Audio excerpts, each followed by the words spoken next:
So guys, we're live, guys. We're live, guys. We're live, guys. We live. Like the vid, like the vid, guys. Like that vid. Subscribe, guys. Like the vid, guys. We're live. My people, we're live, guys.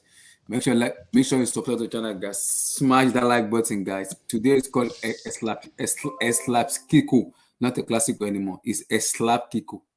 That is bad. Real Madrid get reconstructed at home at the crib. My Lord in heaven, this will not go well, guys. Like that damn vid, and credit has to be given to Xavi Hernandez. He's shown up, and I have to give him credit for what he has done, what the season is having, and what the performance Barcelona have been having. Like the vid, subscribe. Let's go, guys.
Yo, my people, how na dinner? This is the Sunday Hangout, guys. Like the vid, subscribe, like the vid, subscribe, like the vid, subscribe. Guys, we'll talk about the FA Cup was in the semi-final. What's going to talk about? A slapstick. It's called a slapstick, not a classical anymore. This is a slap. Ellen Barriso. So it's called Reconstruction. I cannot believe what I just saw. Guys, it is official. Real Madrid have been beaten by who? By Barcelona at their crib. Wow. Unbelievable, guys. Unbelievable. Like that damn vid, guy. Like the vid. Madrid fans, Vilton, Muntaha, Red, Sergio Contrajo. How you guys? I hope you guys are feeling fine. Like I said, in the next 2 weeks, expect another reconstruction again because you're gonna be facing the defending champion, the best club in world football right now. So you're gonna be facing them right now in Chelsea FC. Brace yourself. Benzema or without Benzema, you're gonna get demolished. Not construction. You're gonna get demolished, both home and away. So if you like call us CCL champion, I don't care. If you like call us CCL, I don't care. You're gonna get demolished. So do not give me an excuse because Benzema did not play. You guys know the match. Now that is an F excuse for me. I do not want to hear that. I don't want to hear that, guys. Like that damn vid and subscribe. Tom, give me your take on the match. I mean, you've just summed it up there, haven't you, really? I call it Ellen Barriso. That's what I think it is. Because it was an embarrassment, let's be honest. Spineless. I mean, we say it about a lot of teams, not just Real Madrid. Mm-hmm. But when you don't have that leading light up front, you don't have that main man, there's not a lot there, is there, really? Let's be honest. I mean, we've said it about Dortmund when Haaland doesn't play. Mm-hmm. There's nobody really up there, is there? Mm-hmm. Up the end of the field. We said it. We said it at the start of the season with Barcelona, did we not? Mm-hmm. I mean, Braithwaite as a striker going into a season. Mm. At least with Aubameyang, you've now got a bit of a vocal point. Yeah. You guys with Lukaku, us with Ronaldo. You know, mm-hmm. Most teams have one. I know with City, there's obviously a difference there, but I don't want to hear any excuses about there was no Benzema. No. Benzema plays or Benzema doesn't play. The result still stays the same for me. Yeah. I think obviously you have a vocal point there. You might get a goal or something, but I still think you lose about 4-1, 4-2 something. You know, at the end of the day, it would have made it probably more competitive, but there just wasn't a lot good. Wow. Yeah. Is that what Stevie Nichols said? Yeah, he said it, yeah. So Madrid were favourites going into the Champions League tie with Chelsea. Frank Lou said he completely disagreed and said Chelsea. I mean, if we vote with you, make a good point. And cheers for the quote, mate. Anyway, yeah, I think Frank makes a good point with what he said, where he disagreed with Stephen Nicol about it, because people are still living off this hype about Madrid beating PSG. Mhm. I don't think PSG is that much of an achievement, really, is it? No.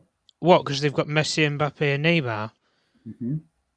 I mean, two of the front three are hesitating to leave, potentially. Messi might want to go back to Barca, and we know Mbappe with Madrid. Neymar's probably going to be the only one that's going to be staying there, just because he's tied down with a massive contract and wages. I mean, we've done it twice, have we not, Abdulaziz? Man United, we're in the mud. We are in the mud. So if that's an achievement, I mean, but by Holy Grail, Ole Gunnar Solskjaer should be up here for all these major jobs then, for pulling something off against PSG. But like we said with the game, you already gave the respect to Xavi Hernandez as well.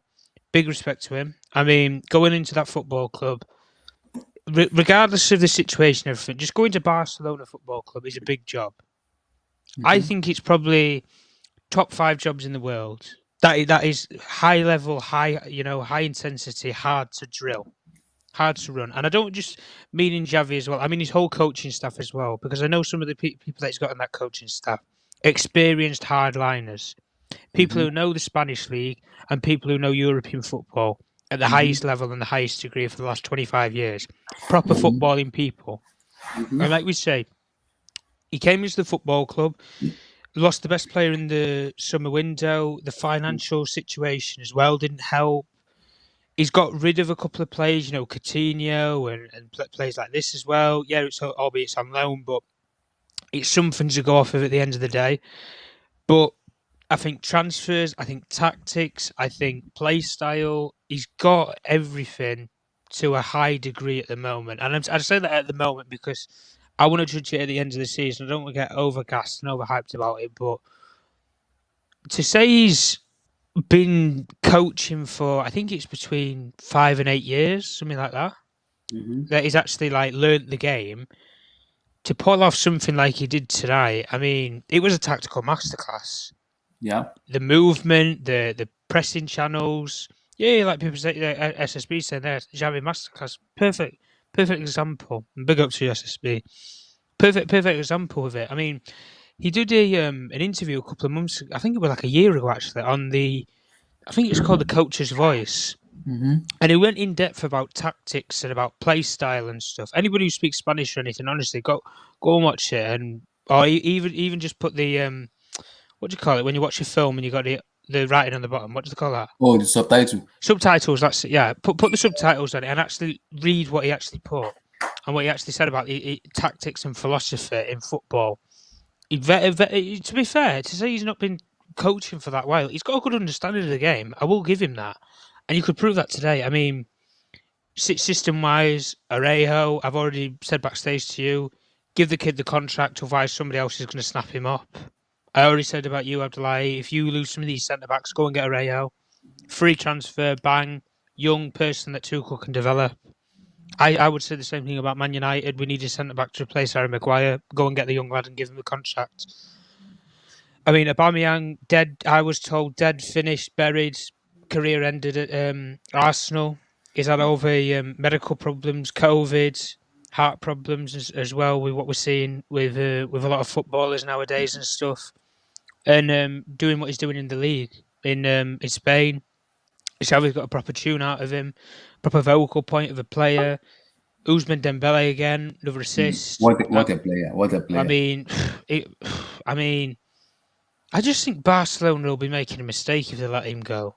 I know with the injury record and stuff like that, but if you get proper fitness coaches up to like, you can Mhm. minimise that. Where he only Yeah. misses maybe 10 games this season rather than When missing 20. when it's focused, it's very dangerous. Focus. I think focus and mentality is a good point about Dembele because I don't think he's ever had that in his career. Mm. From Rennes, from Dortmund to Barcelona, not really had a proper mentalist coach or anything like that. But at the end of the day, Xavi gave Ancelotti the footballing lesson. I said to you backstage, this is the old era of football with what you're seeing with Real Madrid and the new era of football with Mhm. Xavi. That is the comparisons.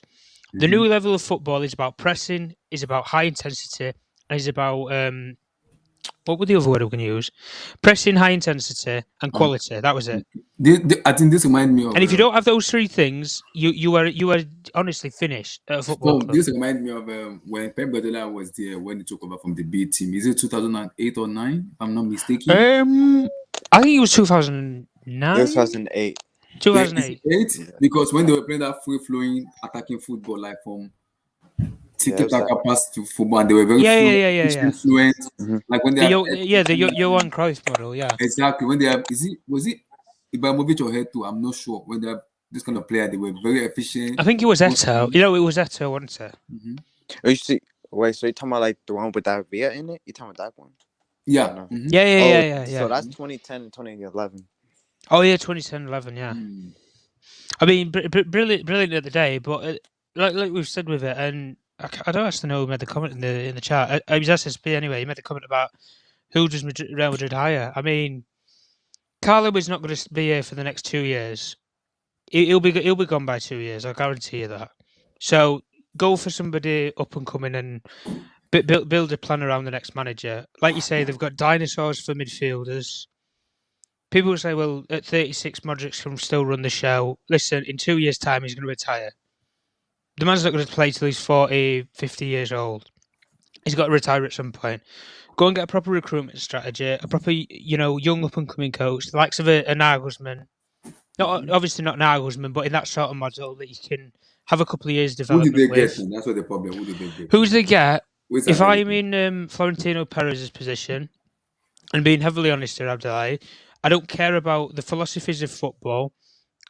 Philosophy that this manager has that is very similar to another big Spanish club that they've just played today. I would go and get Erik ten Hag. Yeah, albeit he plays the Johan Cruyff model of football. It's not. It probably doesn't buy into Barcelona's philosophy with the Galacticos and things like that. But you want somebody who's going to build a team, but develop this is the players. problem now. And I just said to you backstage, did I not, Abdullah, about when he brought in his best players at Ajax. Yeah. He had to get rid of them, or they sold all his best players. Yeah. At Real Madrid, he would keep those players. Those players would stay, and he can develop them, and he can bring other players in around them, and then further develop them as well. This is why, when you talk about the coach and philosophies of football, there is a new model of football nowadays. It's high press, it's high intensity, and it's quality. And if a manager doesn't bring any of those three things to a football club, you don't succeed. The proof is in the pudding, and I can use my football club as an example. We don't have any of those three things, and we're doing nothing at the moment, Abdullah. We are in the mud, Manchester United. In the mud. Chelsea do it. You guys are winning trophies. Man City do it. Liverpool do it. Bayern do it. All these major teams around Europe do it. And they win football, and they win trophies at the end of the day. It is the modern day of football. If Xavi continues this way with a bit more development, shift a lot of the deadwood out again in the summer, because this team is not perfect, regardless of the performance tonight. Teams are not wanting these sort of things and everything. That's what the problem is. That is what the problem Yeah, I understand that, SSB. But even if Ten Hag wanted to take his director from Ajax, I think he'd compensate for that. If you go and get him a development of head of sport or head of recruitment, you guys are gonna go for Van der Sar.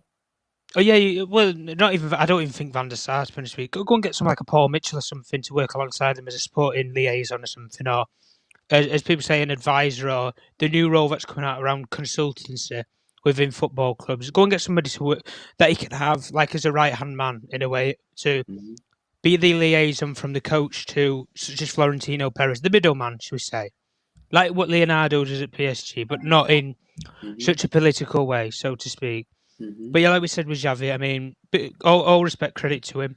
Let him do what he needs to do in the summer. Go and get rid of some of these players as well. Bring in a lot more younger, hungry, fiery players. I mean, possibly look into the academy again.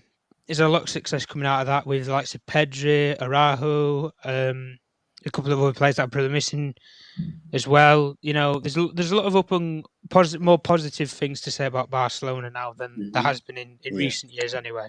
And the thing is that, I'll tell you something, because I'm a Barca fan, right? Yeah, go on, The weird part is this, that we don't have Ansu Fati. We don't have him. Yeah. Just imagine that Ansu Fati in his squad. Just imagine that. Because from last season, this kid fit, he was the top goal scorer in La Liga. And when he got injured and ended that season, he was a fourth top goal scorer still in La Liga. Just imagine somebody with the X factor of an Ansu Fati, dude. This team would eat. First I want to say something about the game, right? Yeah, go in Um, your detail, but go on. I remember a few months ago. Abdali was telling me about Xavi. Like, will he do good? Will he improve? Yeah, stuff like that. Look, you see the improvement now, right? I see improvement. You see it like clearly. Like, you see how we playing. You see how we attack the spaces, or like fast transitions. Or what's it called again? Our passing, or where we place our players at, Style to of get the play. best style of play. Yeah, the style of play. You see that. You clearly see the improvement that we're having, slowly, slowly, slowly. Right, and in this game, like, it totally showed it. Like, it showed it. But I know Real Madrid fans will say oh, we ain't had no Mendy or Benzema, but y'all kept saying that, oh, this squad's full of bums, so there's no excuses for that. No, I know you heard Real Madrid fans saying we're full of bums. Yeah, you do. So there's no excuses now. So now you're making excuses. Oh, we had no Benzema and Fellaini, so now no excuses, no excuses. So you know what I'm saying? Like, I'm proud of these guys, man. But what I'm hoping more is more consistency. You know what I'm saying? More Mm-hmm. consistency. I'm getting better each game. I want go by game by game by game, because I don't want Barca fans going saying that, oh, he's the next Pep, Xavi. I don't want people saying that just yet, because we still have a long way to go. We still Yeah. have to get more players for different positions that we need. Um, Mhm. but right now, man, like, I'm happy, man. I'm stoked. I'm stoked and so ready to see the future that's ahead of us for Barcelona, because I already knew from the start that I have belief in the Xavi. From the start, when he came in, I already could say that I've been saying Mhm. this about Xavi, bro.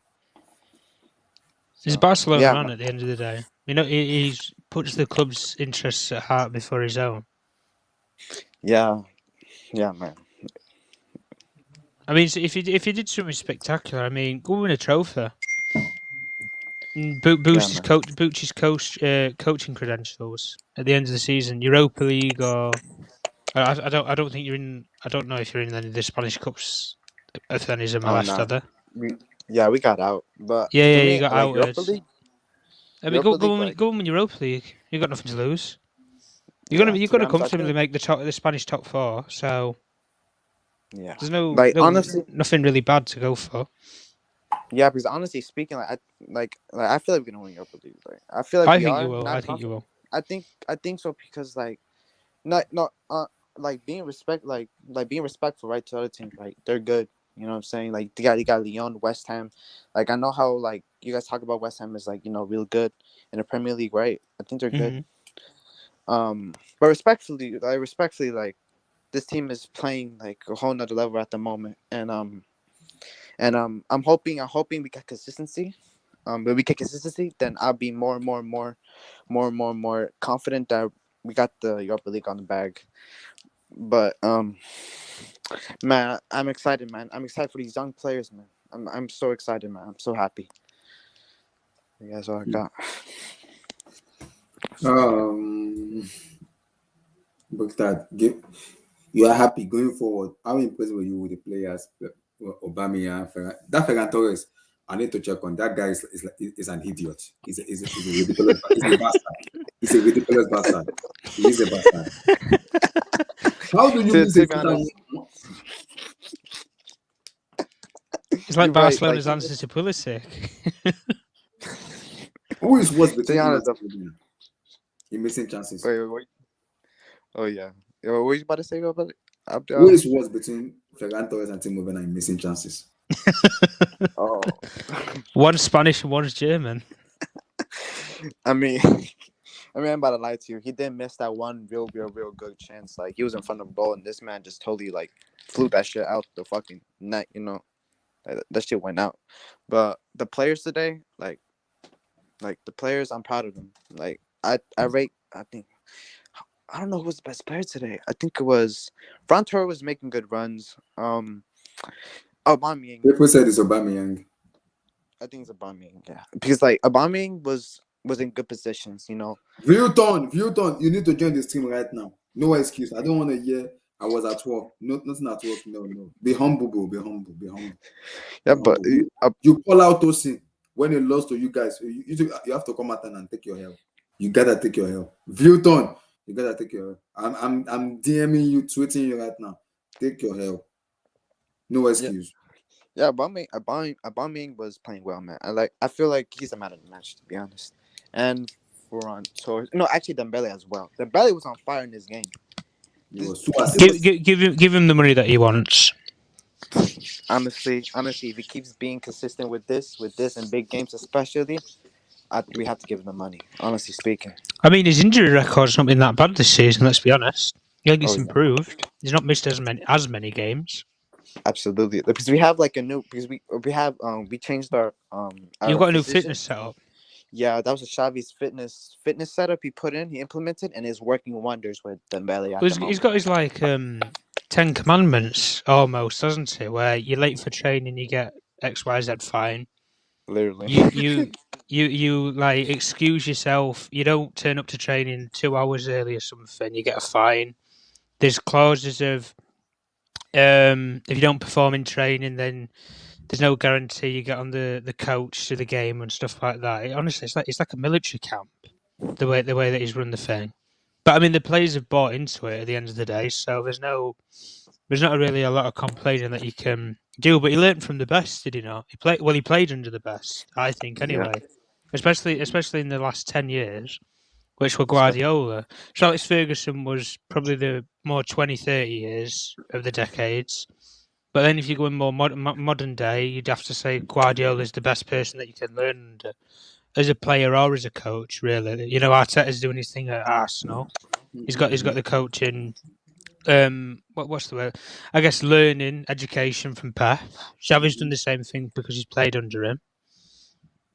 So at the end of the day, when you press the they call it the Johan Cruyff medal. Oh, total football. Total football, yeah. When you get that label on you as a coach from one of the greatest philosophers of football. I mean, anything's possible for coaches like that. You know, Guardiola's been given that sort of title. Klopp's been given it in the last couple of years. You've obviously, Xavi carries on the way that he is, possibly get labelled as that as well. Ten Hag's done his thing in the Eredivisie, and if he goes somewhere else and does it, he'll probably get the similar thing. Because when you can dictate and control the whole game of football, especially at the highest level, like El Clasico's probably up there as one of the I'd say top 3 big derbies in the world. It's the biggest derby in Spain, for sure. But at the end of the day, if we're talking about world football, you know, there's the San Siro derby, there's obviously El Clasico, there's Manchester derbies, there's, you know, basically every single derby. London derby too. Yeah, London derbies as well. There's lots of rivalries and stuff in football. But everybody takes serious. Everybody take them serious. But you look at that as well. That picture tells, you know how the phrase, a picture tells 1,000 words? That picture shows you everything that you need to know, because you take that team from 18 2 years ago. I think it was against Bayern Munich in that game. You saw none of that. There was disconnect. There was players that didn't want to be there.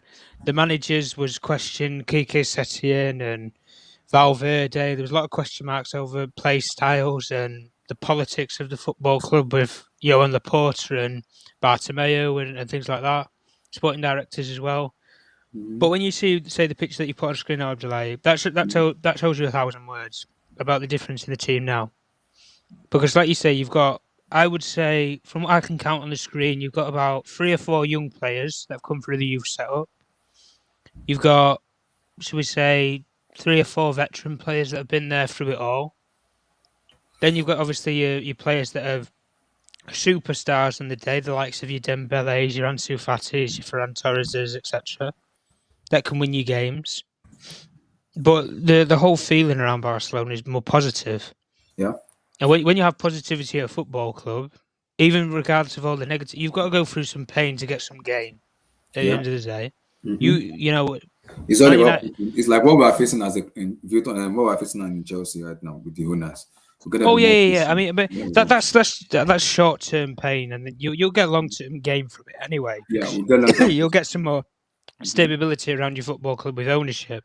Mhm.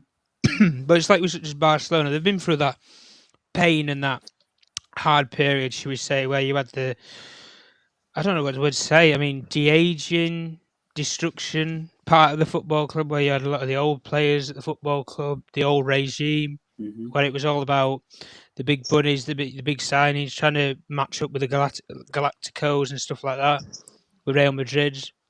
Now it's more Mhm. about involving the youth, building the setup again, right? Sort of like Rich has already said about with the fitness setup as well, and the health department. Mhm. I mean, the military camp Javi's put basically in place with the players as well that they're buying into, Mhm. and even with the players that he's got rid of, it's not like he's come out in the You only get public rid and of one player, just one player. yeah, I mean, it's not like he's come out in the media and said, "Oh, I don't want this player," blah blah blah. You're on your bike and you're gone. He's done it in a smart way. He's done it kind of how Guardiola does it, where if a player doesn't want to be here, you go out the door, but you go out the door quietly. You Yeah. don't go out with all this media and shouting and everything about, oh, Mhm. I'm refusing to play and blah, blah, blah, blah, blah. No, Yeah. they're out the door, but they're out the door in the right way at the Yeah. end of the day. And if they're past it, like some of the players are in the squad, and they need replacing, then you've got to do it at the end of the day. But they didn't have that vocal point up front that I talked about at the start of the season. You don't have the likes of an Aubameyang or anybody like that. You don't have a attacking vocal point. You have players like Braithwaite, and obviously losing your best player of all time in Lionel Mhm. Messi doesn't help. So morale's obviously at an all-time low. But to turn that round, and we're Mhm. not even at the end of the season yet. I'd say we're about 4 or 5 months into the season. To do all that in about 4 or 5 months takes a lot of guts and a lot of balls, really. Yeah. Especially from somebody Yeah. who's not coached for well over a decade, anyway. Mhm. But he has Yeah. his own idea style of play, which is very key. Which is very, very key. Yeah, the thing with him is the those shit. You know what you learn from? You learn from Pep Guardiola. The things that with a lot of these players that went through La Masia, they learned this in a young age, how to use space, where to Yeah. What, be what at, what do they call where the to pass academy it again? I, to. I forgot what they call it now. La Masia. La Masia. Let me see. Yeah, that's it. And then you see Luis Enrique use that. You seen Pep Guardiola Mm-hmm. use that. Xavi's now using his knowledge from the academy in a way as to make his own style. You know what I'm trying to say? Because his style is not tiki taka.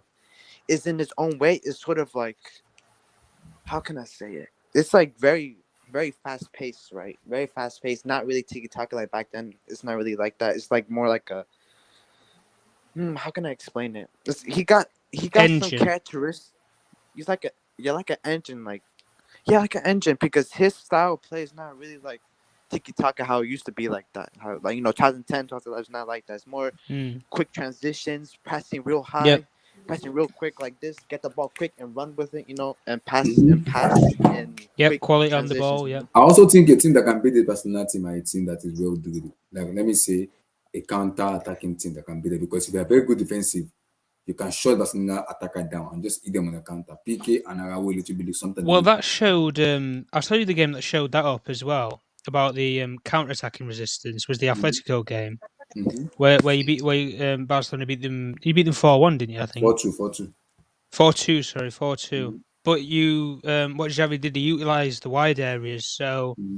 you have quick, rapid players like Adama Traore that can beat a man, beat a high press, and then they're in behind, put a ball in the box, bang, put the ball in the back of the net. Likes of Dembele's as well, Ferran Torres's.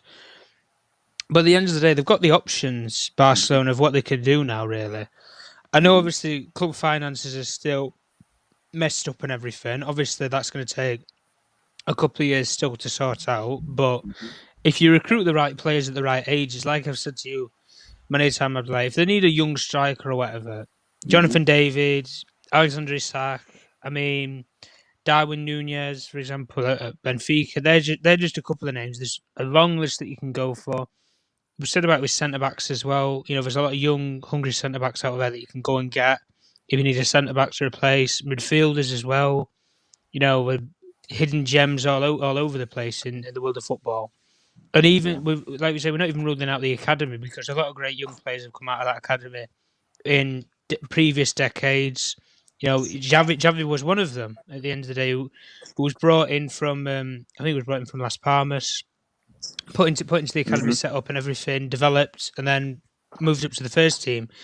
Pedri's got a similar story as well. You know, obviously, Britt said about Ansu Fati as well. That's a scary thing. Even probably one of the best younger players that have actually come out of the academy in the last 4 to 5 years isn't even in this team yet.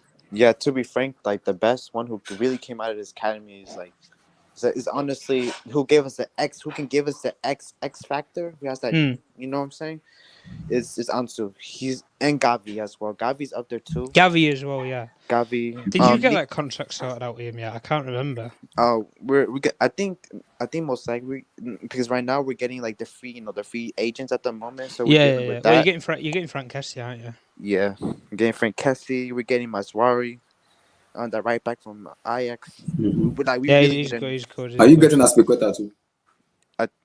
We're getting Christensen as well. Christensen, I think we're getting Christensen, Kessie, Maswari. No, Aspilicueta. I'm not sure about that. Nah, you just hide in the wholesalers market. That's all you're doing. For these free agents, honestly. Cheapskate FC. Cheapskate FC. Man, but dude, this is. I just can't wait for the journey, man. I just hope, man. I just hope we bring consistency more, and I'm just waiting for all our players. You know, I just can't wait for next season, bro. Like next season, I just all clean slate. You know what I'm saying? Mm-hmm. Like Xavi came like in the middle of the season. We was in 8th place, 9th place. I swear, if it was with Koeman still, I swear we would have been in 10th place, bro. Like I'm not even you'd have been mid-table, and I think you'd have been out.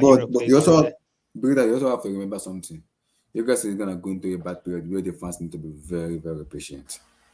It's key because a team you will play a team in the La Liga or maybe in the UC or whatever in the Europa League that will sit counter defensively and just. Abdullah, don't talk to people about patience. Where was your patience with Fat Frank? Come on. Relax. Come on. Where was your patience? Where was your patience? Let me talk. Lampard for me is a bastard as a manager. He's a madman. If I have to go to another to throw him stone, I will throw him stone. He's a madman. He won my club for me. He won my club as a player. I tell you one player as well. As a manager, Lampard should not open his that stupid and disgusting mouth and talk bullshit. Doesn't deserve to be a manager. See, to be frank with Frank Lampard, with him, like you didn't see no improvement. Like you didn't see no improvement at all. Nah, you didn't. See, that's the difference with Xavi. What annoys me about Lampard is that arrogant bitch idiot. Always believe in one philosophy. It doesn't have any philosophy. And that brother keep telling me whenever we have to do this, what the get the fuck out of here, man. Get the fuck out of here, man. Get out of here. He built the team, didn't he? That Tuchel's got right now, pretty much. He built the team. He just couldn't. Which team I don't know. No. As in he brought the players in to build the team. Because the only player Tuchel's brought in is Lukaku. The rest of them are Lampard's boys. Go on, please. Well, with the patience part, like Barcelona fans are ready. We're give them time and go on a journey with him. Yeah, absolutely. Because we see improvement. If we don't see an improvement, it's a different story, right? But everybody clearly could see the improvement that we're having. So the patience we will give him as long as he wants, because we clearly see the minimum time that he has, the improvement. It's crazy. And we was in 8th place, and now we're in 2nd place. And let me tell you something. For the past 5 games, we scored over 4 goals in each. No, four. How many times we scored 4 times? 4 times. On Napoli. On Europa League, we scored 4 times on Atletico Madrid. Yeah. We scored 4 times on Atletico Bilbao, who's a really, really hard side. And tonight as well, yeah. Another 4 goals. You know how crazy that is? And under, how many, 4 months? Wait. He's been here since, I think, December. He's been here since middle of November, hasn't he? All right. Oh, yeah, mid-November. Yeah. It's about, what, 4 or 5 months? Yeah, I think something like that. around the winter transfer window, around that time. Yeah, around that time, yeah. And in this small amount of progress, it's crazy. It's crazy. It's crazy. So we'll give how much as we want because we clearly see improvement. And then next season, clean slate. Mhm. You know, we're gonna see what happens because we will be back in Champions League. With new But players don't as face well. Bayern because you're gonna get slapped. Don't face Bayern. No, don't face Bayern. No, don't get excited yet. Get it excited in La Liga. But What about Chelsea? Why don't they face you guys then? relax. I want to see the owner first and the player we bought in the summer before I can say that. Nah, so we're Chelsea though. Now we're Chelsea though. That side in a competition, cup ties. That Chelsea's like is up there with the very best. That side Yes. it's crazy. It's crazy good. Bro, dude, Chelsea's really good in that cup side, man. I think they can get to the final of Champions League this year. I honestly believe that again because these guys are too good in cup ties, man.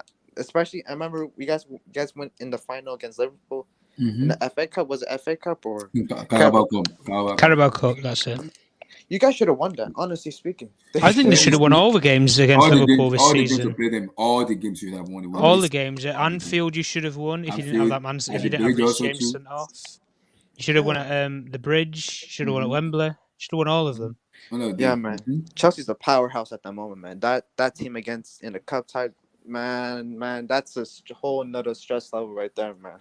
That's why we need to nick their manager. Big Tard. Take Tuchel away from them. Then you can go back to ground zero. Chris Wilder said United and Tottenham was played Middlesbrough.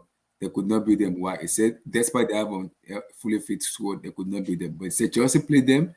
The only difference between them is Thomas Tuchel because he has a driven winning in them. He has driven the winning mentality in them that whoever opposition they face, they're not afraid of. Even the person that want to play Chelsea needs to be afraid of Chelsea. Not of course, but you've never given a manager the what's the word, longevity or the assurance that they're going to be there for a long time. Yeah. You've never given a manager the assurances. I mean, Tuchel's obviously been given those assurances. Yeah. Even if he didn't win the Champions League, the play style and the way that you were playing, the results you were getting, would have been a lot harsher if Roman would have moved him on, even if he didn't win the CL, because he should have possibly won the FA Cup that season as well. I know you lost to a wonder goal from Tielemans. It happens every now and then. That's just football. These things happen, but even progressing forward, like we're saying with such as Barcelona as well. I mean, Xavi's been a 4 or 5 months. He's not even had a full season. He's not even had a pre-season to judge some of these players as well, get fitness levels up and stuff as well, morale, things like that. I know he's put the military regime in, as I call it, into these players. So listen, give him the year that he needs. Give him the recruitment, the development. Get the right people above him and around him. You know, if he needs a sporting director or he needs consultancy liaisons, like we're seeing more and now in the modern era of football. You know, Luis Campos is doing his thing, obviously, with I think it's Celta Vigo, Galatasaray, and another club.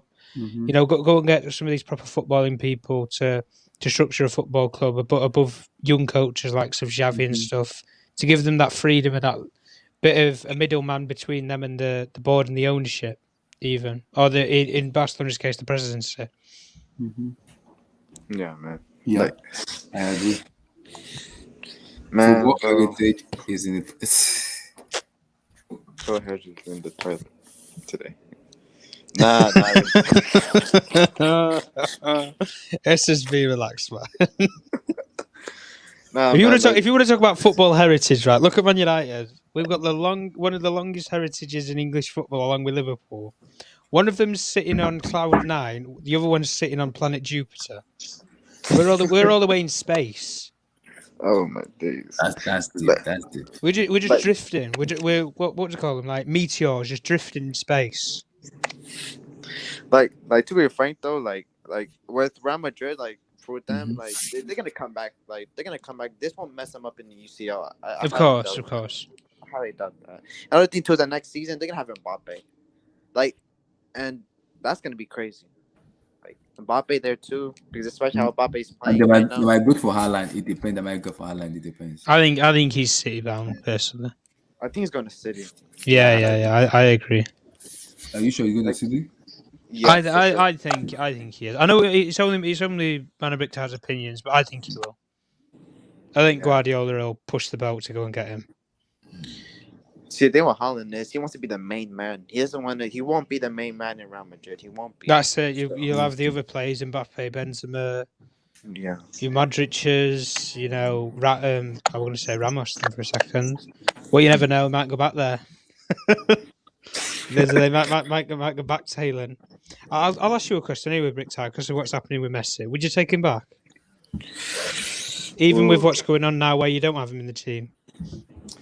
To be frank, like, if we were to get him back, I do not want Xavi to make the system around him. I want him to be part of the system, if you understand what I'm trying to say. Mm-hmm. I want him to be the piece of the system, but not make him the main man of the system, you know what I'm trying to say? Yeah, I know what you're trying to say. I don't want him to build the team around him. I want him to be part of the system, of the team. Yeah, be a part of the team, not be a passenger and not a conductor. Absolutely. If he's gonna build around him, then I don't want Messi. Well, Messi's already been given the assurance that he's going to have like an ambassador role at the end of his playing career with Barcelona. So he's still going to go back there at some point. It might not be in a playing capacity. Yeah. But I mean, you couldn't really fault the man. He couldn't really do anything in the summer. I mean, every footballer wants to earn a wage. You can't, like Laporta said, I wanted him to play for free and things like that. It's a little bit hypocritical to the media and stuff. That's the greatest player of all time to play for nothing. But everybody's got to earn something at the end of the day. Mm-hmm. Yeah. But if Messi really does come like into the team next season, if he actually be part of the team but not the main man, then I don't know how Barcelona might, especially if Messi gets his form in how he used to have, his form this season might feel bad. But if he had that season like last season or that 2018-19 season when he carried Barcelona to that Liverpool until Liverpool beat them, in that final, if he gets that kind of form, then Barcelona, especially with Ansu Fati on the left, Barcelona might be eating, man. They might be eating, bro. It might be crazy, bro. But then where does Dembele fit in? Where does Ferran Torres fit in? Where does Pedri in that lot fit in? Jesus, that's the messed up part. Got Aubameyang as well. I use Messi as a super sub. How about that? I use him as a super sub. Anyway, should we move topics anyway? Let's move on. I want to talk about the FA Cup semi-final. Liverpool, man, they got away, did they not? Wait, Tom. I think we always the Carabao Cup final very well. The Lukaku goal that was chopped up offside. The Werner one. Werner. He missed that top corner chance. Oh, like I could not. How that did not go in the net, I don't know. It was harder to miss. It was harder to miss than it was to score. Relax. So what do you mean, relax? Wait, so it's Man City versus Liverpool in this FA Cup? Yeah. And Chelsea Palace. Ooh. That final about to be crazy. I'm about to lie. And that semi-final is about to be crazy with Man City Liverpool. It's next month, so it's next month. Yeah, April 16th. 15 and 16 and 17. Yeah, April 16, 17, yeah. Mm-hmm.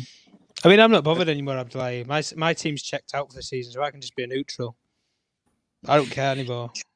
Just wait on it. The only highlight of my season that's left is to know who the new manager is. Mm-hmm. So I'm just going to vibe with other teams for now. Oh, they said the Liverpool goal was onside. It was onside. It was the view that the commentary hadn't shown properly. I think the defender, I can't remember his name, that it was the man of the match blow. Before the Liverpool scored, there was a chance Nottingham Forest missed one with the goalkeeper. Try and see if you can get a picture of the VAR decision. Let me see if I can. So just search it up. Just put in Nottingham Forest v Liverpool VAR.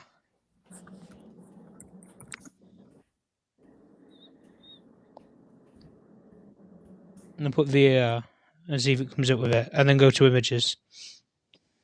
Oh, they won 1-0? Oh, sure. I didn't know that. Yeah, they only won 1-0. I don't know if it'll show it or not. VR, there's no VR, yeah, let me see. Put Nottingham Forest versus Liverpool. Versus. Nottingham Forest was putting in the work, man. They probably just parked the bus. To be honest. So.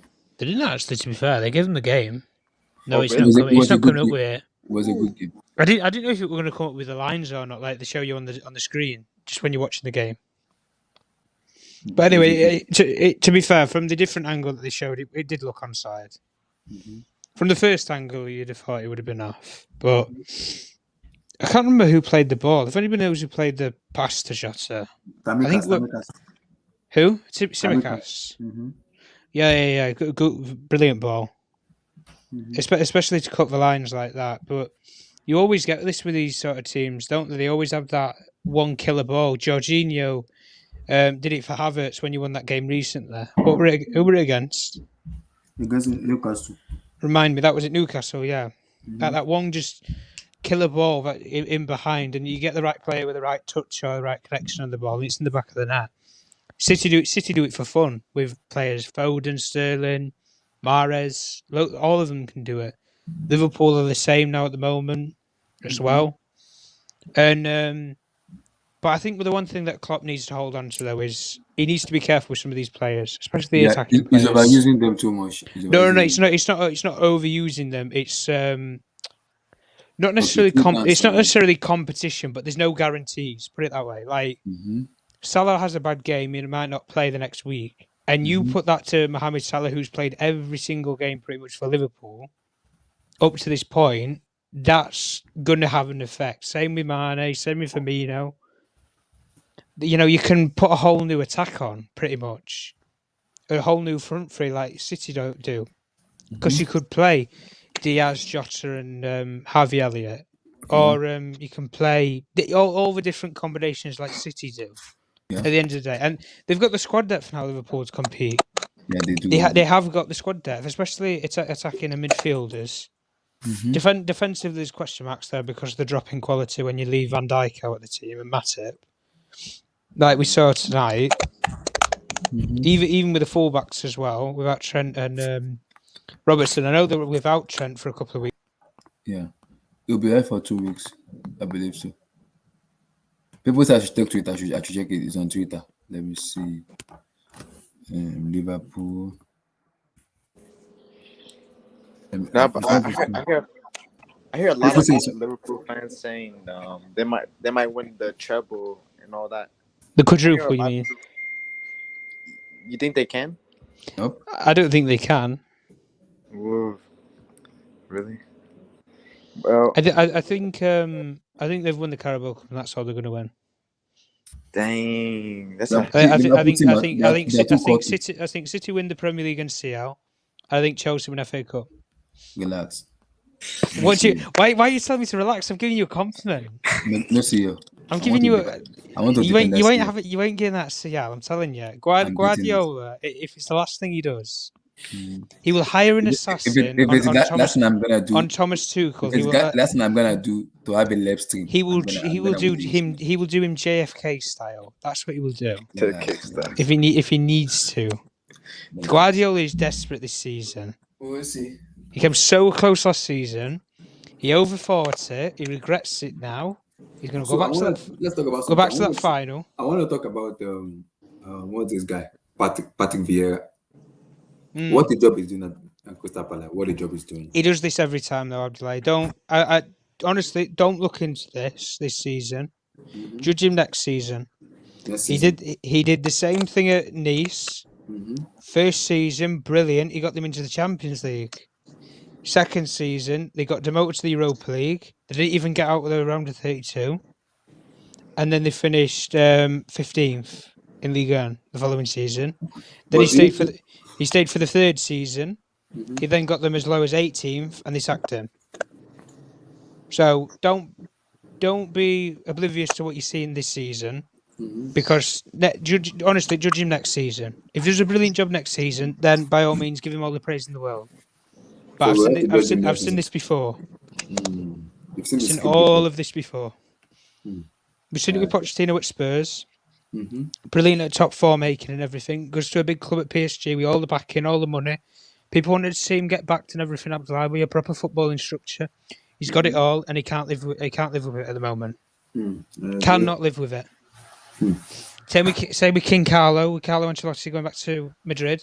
Mhm. High expectations again because you go from Everton, where what are the expectations at Everton?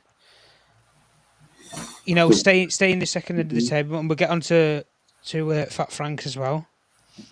Where we go into that about that with Carlo Ancelotti. You go from Everton to where there's no standards to Real Madrid, one of the biggest clubs in European football, Mhm.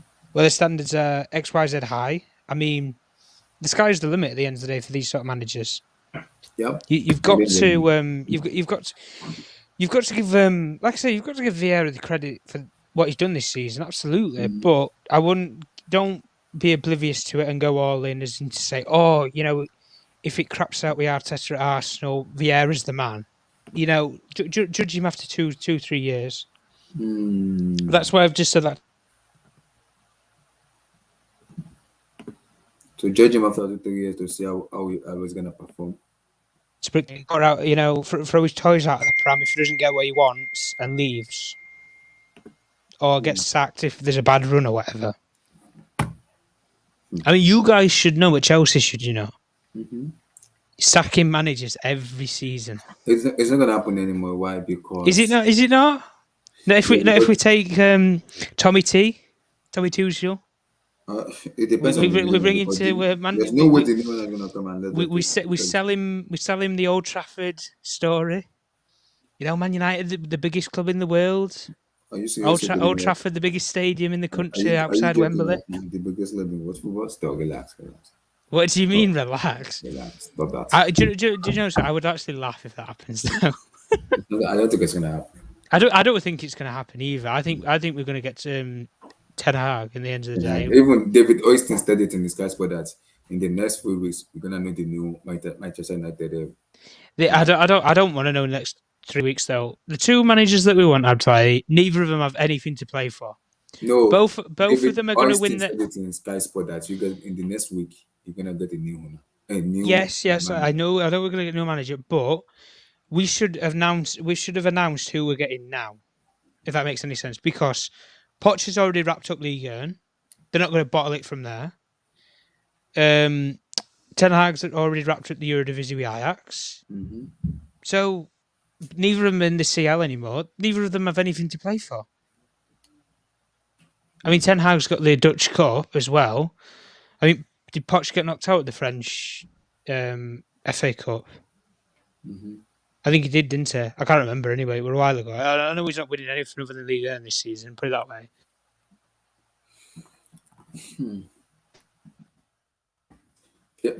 Fair enough.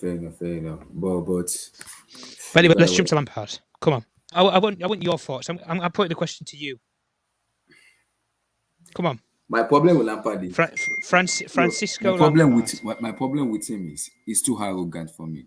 It's too weird. No. See, he's way too arrogant, and I keep telling him when he has a philosophy and the philosophy doesn't work, you gotta switch something up and make it work. Have a different philosophy. That see, you are not Pep, neither you're not Klopp, and neither you're not Thomas Tuchel.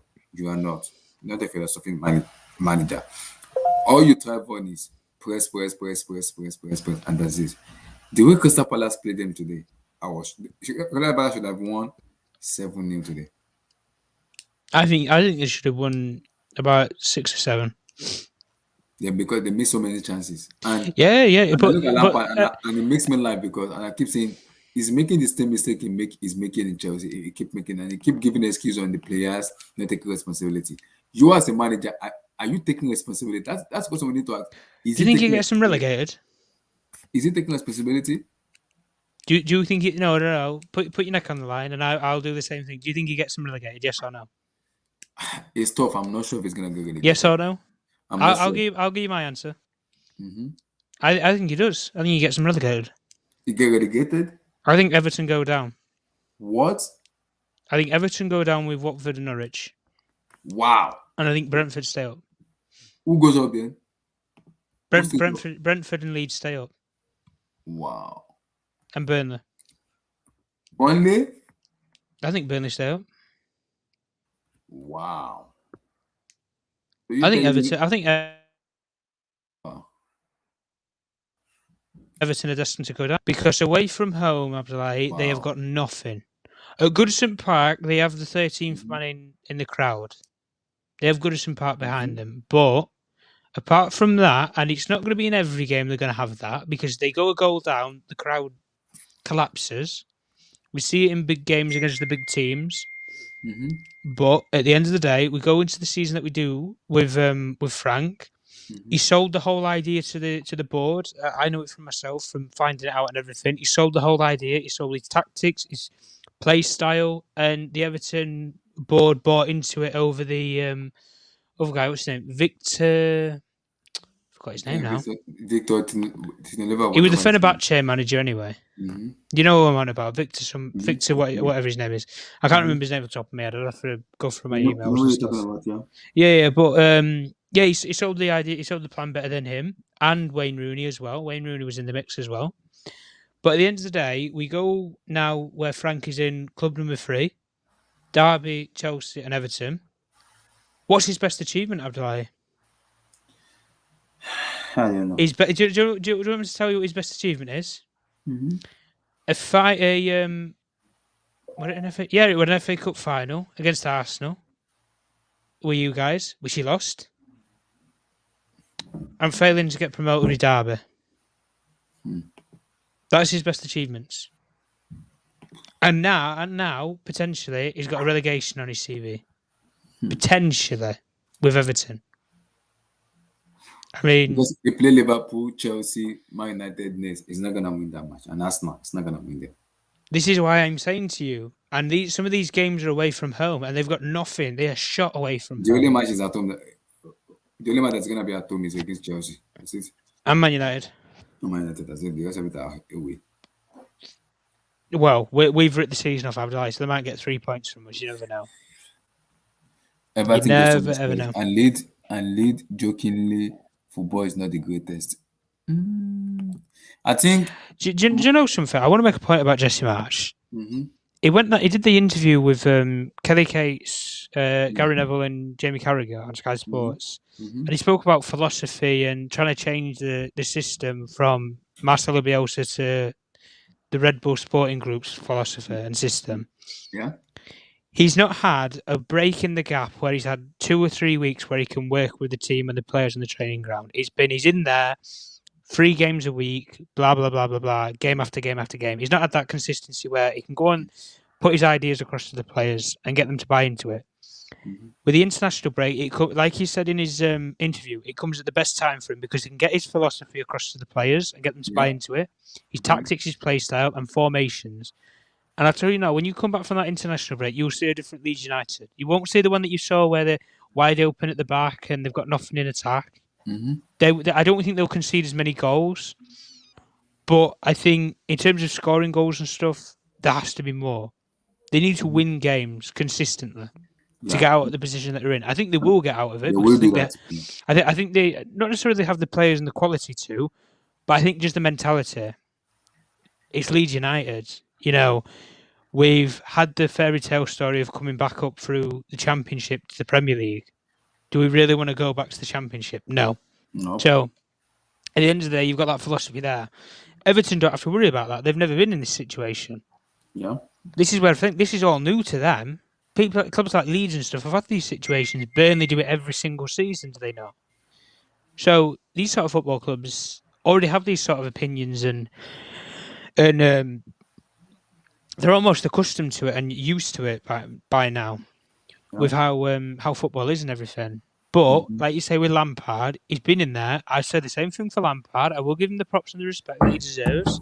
He's got 2 weeks now to work on it with the players on the training grounds and get his ideas across. But after the international break, you will then see, because there's no international breaks till the end of the season then. Because one thing about Lampard is he won't change because he's too arrogant. Of course, he's not going to change. He is arrogant. I play. He's arrogant. He's arrogant. He's arrogant. You know something? If he's won a trophy, if he'd have won that FA Cup against Arsenal, I can understand why. He's won something in the game of football. But as a coach, he's been sacked at 2 clubs. Yeah, because Derby wanted him out at the end, albeit they didn't sack him. They wanted him out at the end because they wanted to go and get what is it, Potter, the guy that went and got after him, and he got Wayne Rooney as an assistant coach. But at the end of the day, he'd been basically sacked from 2 clubs. He's gone now to Everton, club number 3. No credentials, not won anything in the game of football. What has he got? He was a brilliant English player. That's all he's got. And if that's the case, I tell you now, in the next 5 to 10 years, you'll see John Terry take a Premier League job. Yeah, and he will do far more better than Lampard. You see John Terry in a managerial role. You've already got Gerrard in the league. You've already got what's his name as well? Patrick Vieira. You've got Frank Lampard. Mm-hmm. I wouldn't put it past in the next 5 to 10 years Patrice Evra. I'm not saying Man United, but he's got the he's doing his coaching badges and he wants to get into the management and coaching. Don't rule it out. You know, you've obviously got other footballing people in there as well. Gareth Southgate could possibly come out of the England job back into club management. Mm-hmm. There is the potential there. So at the end of the day, I wouldn't rule all these things out around different managers and players and things like that. So at the end of the day, after this international break, we'll get a better understanding of the 2 teams, Leeds and Everton. Yeah. Yeah, that for me that's fair enough. We can give it because that is the real battle. Leeds Everton, little battle, but Leeds Everton is the big one. Mm-hmm. Yeah, Leeds Everton is the big one for me because after that international break, you will get a better understanding of who is in the better position. Yep. Is it going to be Jesse Marsch's Leeds United or is it going to be Frank Lampard's Everton? Everton on the day have the better quality players, but Leeds United have the better mentality and they've been in this situation before. Yeah. Whereas with Everton, this is completely new. Completely new. But anyway, what should we talk about next? Yeah, apart from that, I look forward to the next 2 weeks about the Champions League, but it's not yet to talk about Champions. I'm just looking forward to the World Cup playoff. Wait, is the playoff twice? Is it 2 or 1? For what? For the playoff for the people who are qualified years. Is it 2 the playoff? Is it 2 or 1? 2 or 1 what? Is it 2 matches or 1 matches? Because people are saying semi-final. It's going to be semi-finals and finals. Oh, it's 2 matches. 2 matches. Oh yeah, where have you heard that? So, yeah, 2 matches. Okay, fair enough. Did you hear about those Chelsea rumours? They wanted the Manchester City game on the same day so you can jet off to Madrid on the same plane. That's a joke. So basically, you met each other in the final, and then you want to tag along on their private jet. Relax, that's a joke. Because we're gonna get a new one soon, so I ain't that number worry too much. It looks like it's going to be the Americans, doesn't it? I want the Saudis. No, I know you want the Saudis, but it looks like it's going to be the Americans are the favourite bid. I hate American people. They won't be able to spend money like. See, those Saudis people will spend money like Roman. They will pump money like. Hold up. Take those words back, Avlay. Where do you live right now? Where do you live? I live under the south coast of Afghanistan, Baghdad. You have just ridiculed yourself in your own country. I think my issue with that because but go on, make your point. Go on. The funny part about it is I spoke to a Dodgers fan and he lives in Chicago, and he said to me, Ted Boyle is a wonderful man in terms of managing of sport and everything. It's very good. Data analysis, system basis, stadium builds, and everything that he has philosophy, he has brain in doing everything. And they said, ever since he's becoming their owner, they've never for once regretted them being the owners. People will get paid. I think people who work at Chelsea will get paid. People who are due for contract will get their contract paid. The owners will get their money and everything. So they are no short of wages. Because I spoke to them and they were telling me that they're gonna get paid more because the early Dodgers people get paid more. More workers after that. They're also in terms of workers, people who work they're also gonna get paid more, and also like what's called the players also gonna get their wages, contracts, everything's gonna get sorted out. So that's my issue with the American owners. I'll prefer the Saudi because the Saudis will pump in money, and they'll keep winning. Does the American people have the mind of pumping money like Roman and we're gonna keep winning? That is my problem with that. Oh, Roman is the report says Roman has written off UK bid and American bid. Oh, so Roman is choosing now. So we might go for Saudi Arabia. We might go for Saudi then. He can't undo trash. So, but Early Lakers and Chelsea will have a big task for him. Oh, Ogatosin, how you doing? Yo, what's up, bro? I know you're happy today. Man, Yeah, I ain't even yeah, happy, but I liked what I yeah. watched, man. That Madrid pack Relax, was beautiful. relax, It was relax, beautiful. relax, relax, Whew, relax. smoking on that Madrid pack. Now, here comes the man I've been waiting for. Here comes the man Oh I've been. shit, Wilton in this bitch. Here comes the man I've been waiting for. Here comes the man I've been waiting for. Yo, what's up? What's up, Man, Abdullah? niggas What's up? got packed up, man. Y'all got Newton, like I yo, said, what's up, bro? Bro, y'all see, I'm got expecting packed up. I'm My expecting Muntaha, God. and I told you guys, April is 6th, I'm ready. Benzema or without Benzema, I don't care. I don't give an F about them. Benzema or no Benzema, I'm coming. I know We what are man. coming. Wait, I know, bro. You're We gonna are be coming. like 6-0, bro. It's gonna be like 6-0. Benzema or no Benzema, we are coming. What I just watched today is called.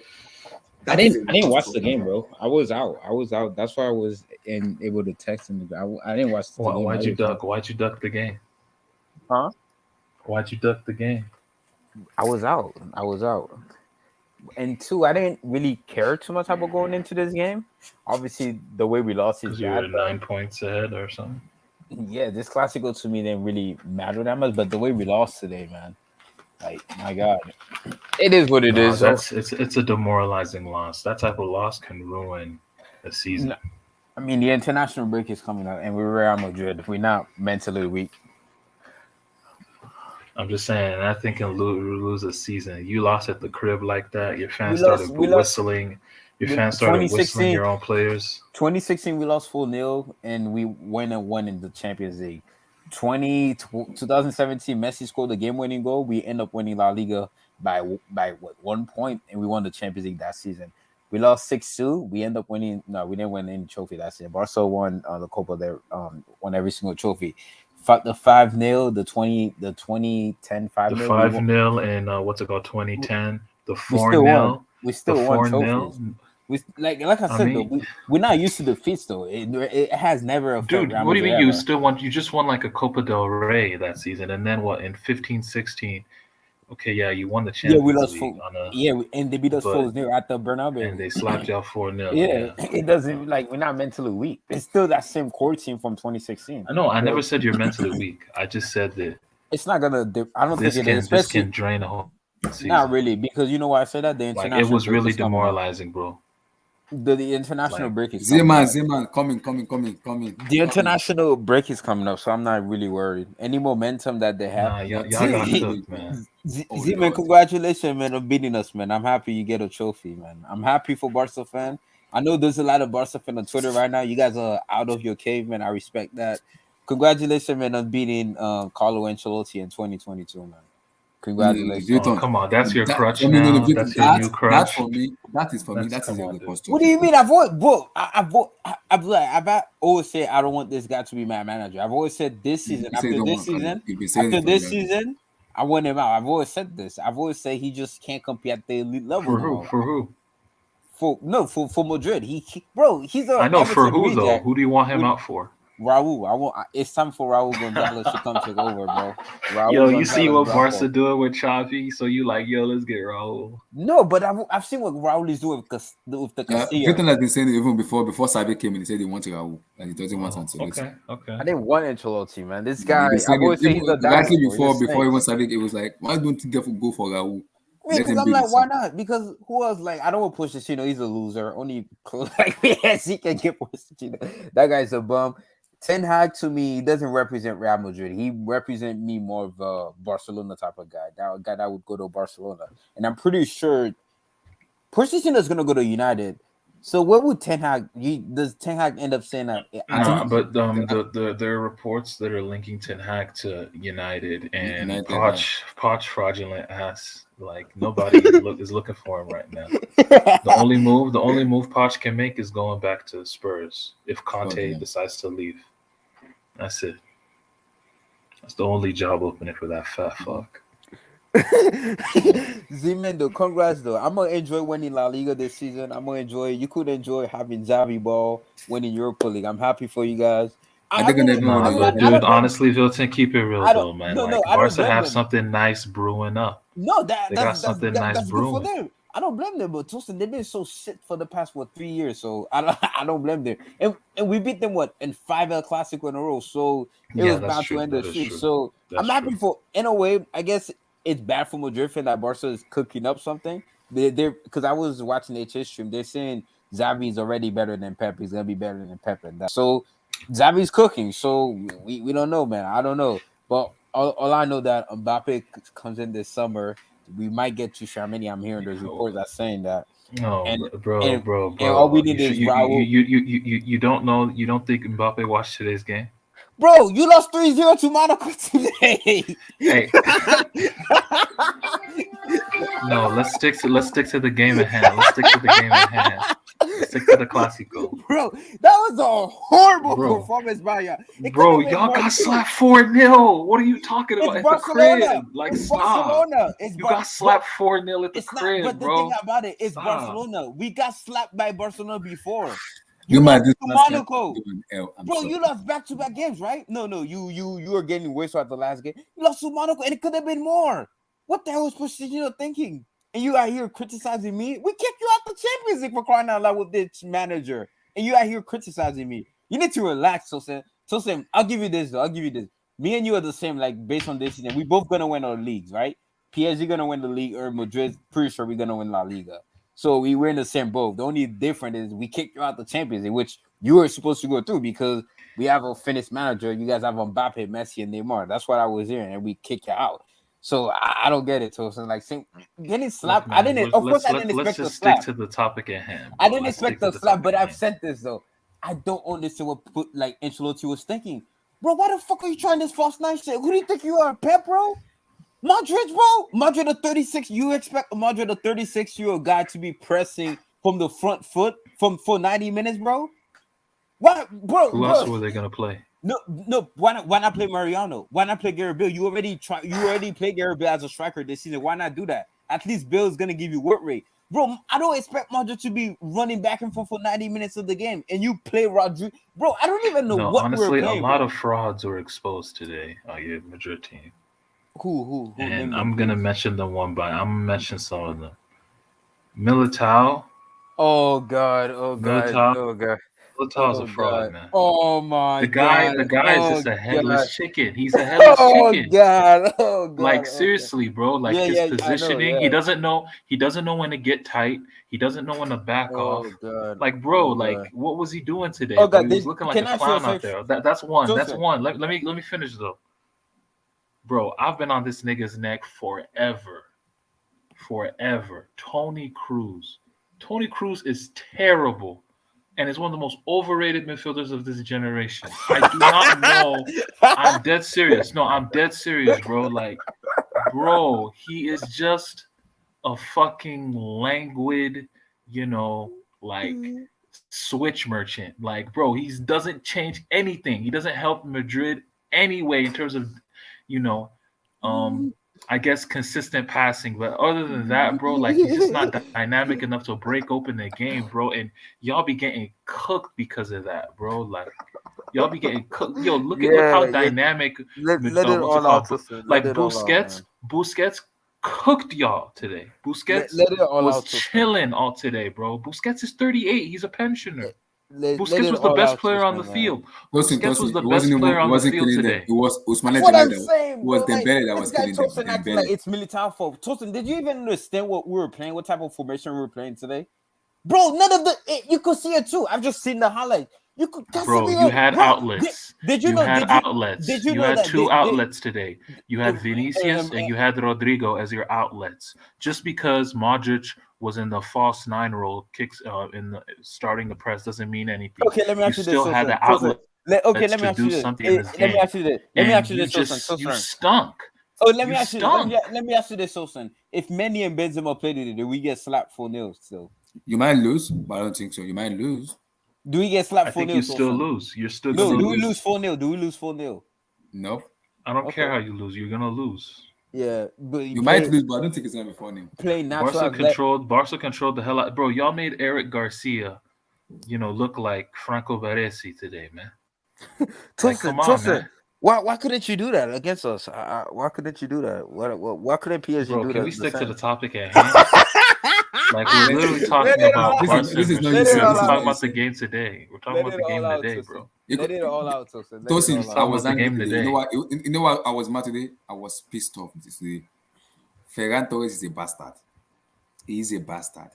He missed No. two You're doing too glorious much. chances You're in doing the too first much. half. Ferran Torres, look, yes, he misses chances, but his movement, Mm-hmm. the way he's able to get in behind, Mm-hmm. like, bro, it's a weapon. It's a weapon. Mm-hmm. I And know, but the like, chances are making and are clear then chances. Aubameyang too today, man. Like, Yeah, man, he's like getting that back.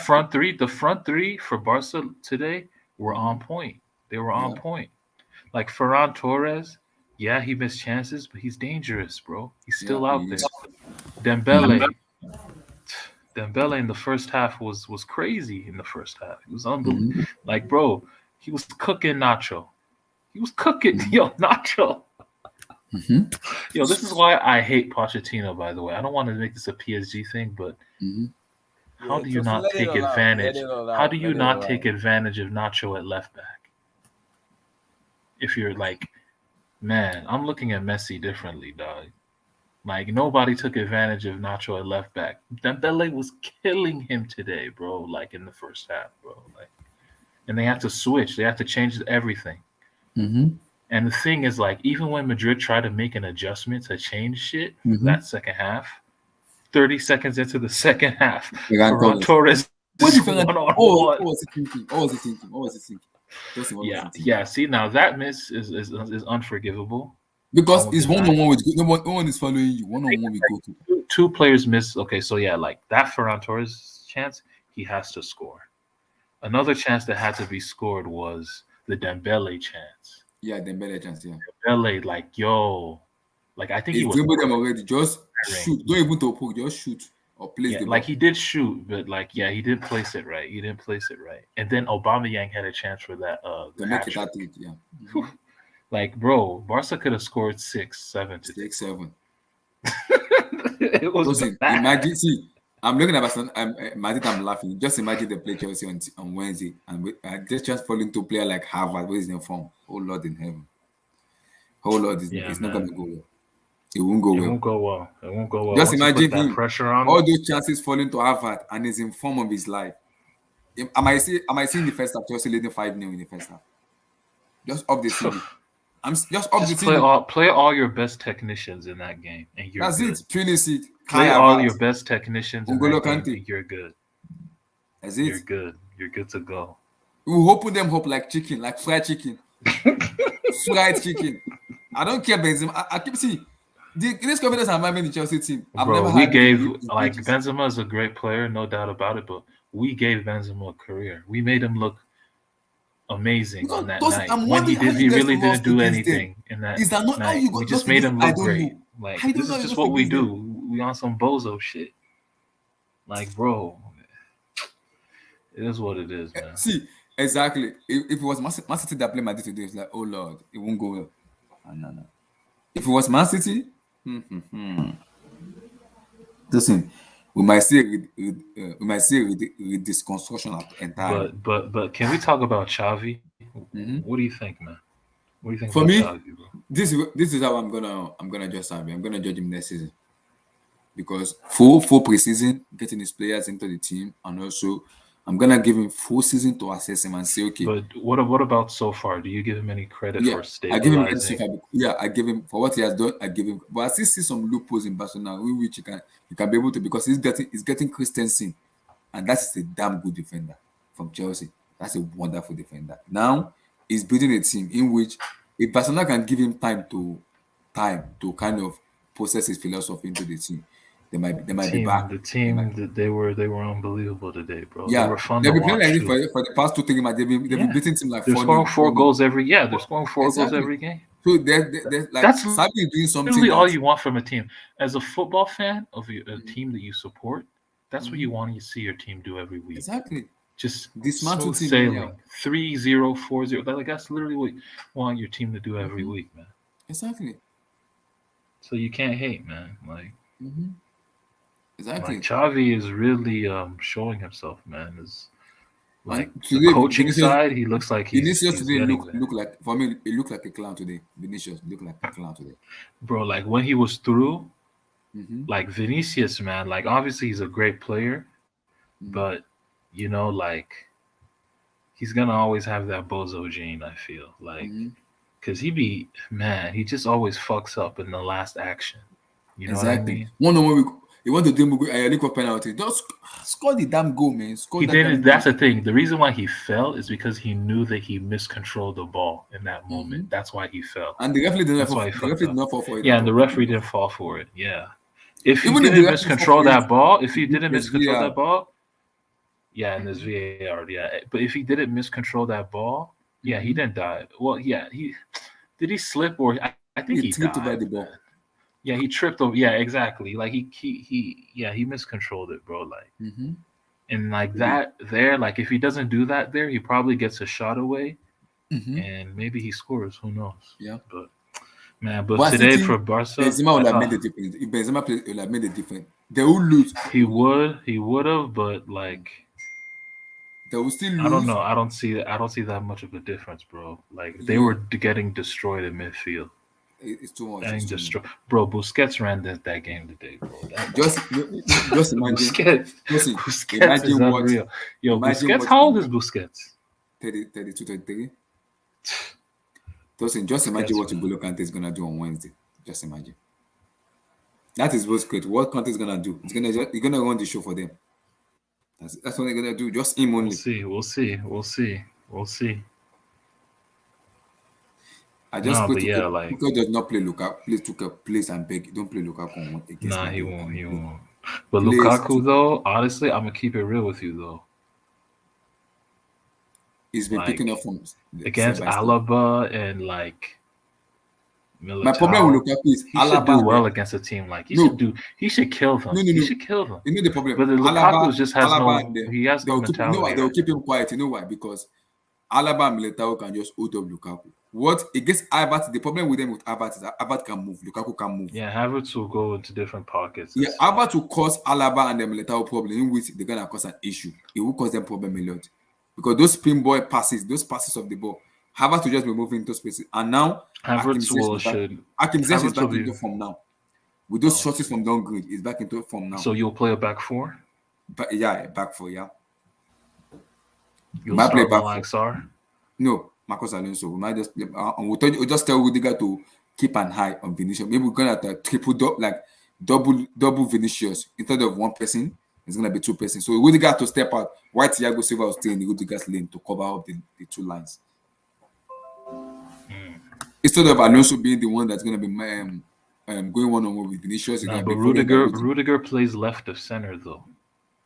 He usually plays on the left of center. So that's gonna be Thiago Silva then. No, That's because Thiago Silva's side, yeah. and I don't Thiago think Silva's you might want that side. Like I think you might play a back three, have Christensen. Well, Christensen, is he hurt? Yeah, he's injured. Shit. But I think it will be back there. It's not so much. It will be back. It's not. Oh, it's not. It's serious. Okay, yeah. If Christensen's there, yeah. I think Christensen will just or Aspie. It could eat. Well, yeah. Yeah, it could be one or the other. Because Reece Ziyech James is good in the back four. Ziyech is good in the back four. He's not good in the back three. So I think Tuchel might lean to a back four. He might lean to, okay. Yeah, okay. Because Ziyech is good in the back four. It's not good in the that back means four. I think Malang Sarr will play then. But my problem with it, would I toss Malang Sarr in ice take matches? I'm not sure. yeah. I'm worried. Because but you can't you can't play Alonso in the back. I can trust Alonso. That's the thing. Despite he have a deficiency, in a back four, I still trust him. You know I can trust him because Alonso going forward will give me something. Malang Sarr going forward, I might break my TV. I don't want to break TV. That's Malang Sarr. But Alonso going forward might offer me something because I know he has a defensive deficiency in which I kind of understand. But him going forward will help because if Tuchel go to a back four against Madrid, now Ziyech is good in the back four. Because now he's picking up, his form is getting back. He can shoot, he can pass the ball. Now, what Tuchel is going to tell him against Madrid, you guys have to be precise, be clinical, and take your chances. That's it. Just take your chances. That's it. That's it. And I keep telling Madrid fans are coming, and I keep telling them, they're going to be someone that's going to be in form against Madrid. It's only one person. It's not going to be Conte. It's not going to be Thiago Silva. Edward Mendy. That is the player that's going to be the person that will beat Chelsea out because he will have a point to prove to the world. He will have a point to prove. Who? Him only will have a point to prove. So Edward Mendy? Yeah, he will have a point to prove. He will. He will have he will have a say in that matches on Wednesday. He will have a say. He will have a say because people are talking about. I'm just laughing. Edward Mendy will have a bigger say than Havertz. See, because when you have Benzema, I know Benzema is good, but when you give Benzema chances, you want to shoot. But that's why Mendy is gonna be on point that you're not gonna go past me today. No, today is my day. I'm staying on my lane. You're gonna stay on your lane too. Today, both of us are gonna be fighting each other. We're gonna win a battle, and it's gonna be me winning that battle. People may talk about Kai Havertz gate, but Edward Mendy is gonna have a say. Both first leg and the second leg, you're gonna have a say. If a seriously want to go to, he will have a say. Bigger say, not even small, bigger one. He will. Milton, I can't believe I've watched the worst classical since I started watching football, and I've been watching this game for a very long time, more than 3 decades. That's not true. There have been way worse classicals. No, this one was worse than the Mourinho first one. You know that Mourinho first one, where you could tell they were still. That was the 5-0. Yeah, that was the 5-0. This one, they stopped trying. They gave up. They gave up on the match. No, they did give up on everything today. They gave up on everything. So it's the worst classical because one team gave up. No. It's the worst Madrid performance in a classical since I've been watching football. I've not seen Madrid in front of their own fans giving up. They gave their up. Fans was whistling them. Like, they gave up on the bad. No, but this is, you guys don't know the Bernabeu, bro. This is what they always do when they play like shit in a sold out game. The fans will always whistle them. Always. They whistled Zidane. They whistled R9. They whistled everybody, bro. Yeah, but they whistled Cristiano. You know. See, if I was Mbappe, I'll be thinking, where am I going to though? Am I going to a worse team from PSG? I know PSG lost today to Monaco, but I'm thinking to myself, like if I'm Mbappe, man, I'm thinking like that's a childish ass dream, bro. Like childish ass dream. Like goofy ass up, bro. No, you see a lame ass up. Weak ass mentality, nigga. We slapped you in 17 minutes. That's what Mbappe did. We slapped y'all niggas in 17 minutes. Second half hat trick. That's why he's leaving. Mbappe's like, you know what, man? You know what, Vinny? Let me show you how we do it. Let me show you how we do it. That's what Mbappe's gonna say, Vinny. When he's gonna be like, yo, Vinny, let me show you how the real nigga does it when Benzema's not here, nigga. What's up, bro? That's what's gonna happen, bro. Let me just say this though. Look, Mbappe is in the French national team. Okay, he's in the French national team. He looks at his friends. He looks at a Dembele. He tells that Dembele told him, "My dream was always to play for Barca." 4 or 5 years in, it hasn't been. It hasn't been what it was cracked up. He turns to his other friend. He turns to his other friend, Paul Pogba. My dream was to, you can't compare favorite at Manchester United. Yeah, to make it it wasn't what it was all cracked up to be. No, that's he looks at his other friend. Wait, chill. He looks at his other friend, Antoine Griezmann. There's no contact. No. Antoine Griezmann. He looks at his other friend, Antoine Griezmann. I'm just giving you, bro. I'm telling you, bro. Like, what you saying? You just want to keep on Mbappe. Such a lame ass. You know, it's two different things because let's be real. Dembele's been hurt for Barca. It's facts. Against Liverpool, he could have easy sealed it. They could have won like 4-5-0 in the first leg. He missed 2 easy chances. So I don't want to hear that. Dembele's back in his element. Then he was not. Dembele was like, I wouldn't say he's a flop. When he played for Barca, he never like been trash when he plays. His performance has been decent. It's just that he's been injuring me. Am I wrong about that? He's always been hurt. That's the only. That's that's the thing about playing for your dream club, right? No, but you always get hurt, and you can't compare Pogba because I remember. I don't remember you guys. Even HS made a video on that when Pogba moved to United. It made zero sense in the direction United were going. What sense did Pogba have? You're on a Champions League winning team. You literally just lost